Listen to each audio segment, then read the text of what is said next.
another one about love, so it's called Four Boys. There are four boys I love way too much. Number one, the innocent crush. I hope we end up together, but he needs more time, and if he ever asks me, I'd tell him that it's fine, because I'd rather wait than let him go. I imagine when he's alone, he spends his time sewing up his damaged pieces and double-checking no one knows he's unsure of himself. He told me he doesn't like being tall, but he is a mixed drink of sensitive and sensual. When he smiles, I feel the girl I used to be crawling out of my stomach and into my lungs because I stop breathing when he looks at me. Number two, love at first sight. He keeps sending me signals but continues to mingle with girls who are ages more beautiful than me.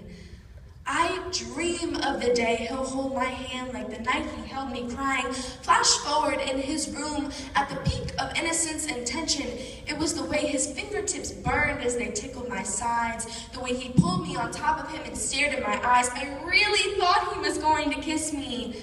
My thoughts must be telling lies. Number three, Mr. Perfect. Now, this one's a bit out of my league. When he speaks, one half of me wants to run away, while the other half wants to scream about all the beautiful things that lie inside of him. I'm sure he's used to being used. The most gorgeous guy at school is also the most intellectual. I find his ambition attractive and the way he's so grounded. I imagine he tastes like Twizzlers and mixtapes. I don't know how much he meant it, but when I couldn't make it to make out point one time, he called me a name I'll never forget, and I became too afraid to say no again. Now, before I move on, you're all thinking I'm some boy crazy teen, an absolute fiend for the opposite sex. But remember, I didn't say four at the same time. These relationships were different years apart, never given the chance to start, let alone get somewhere noteworthy. Number four, the best friend. As I cry to him over the weight of my introspection, and he cries to me over the mother who he says didn't love him enough to keep living, this is when we'll feel alone.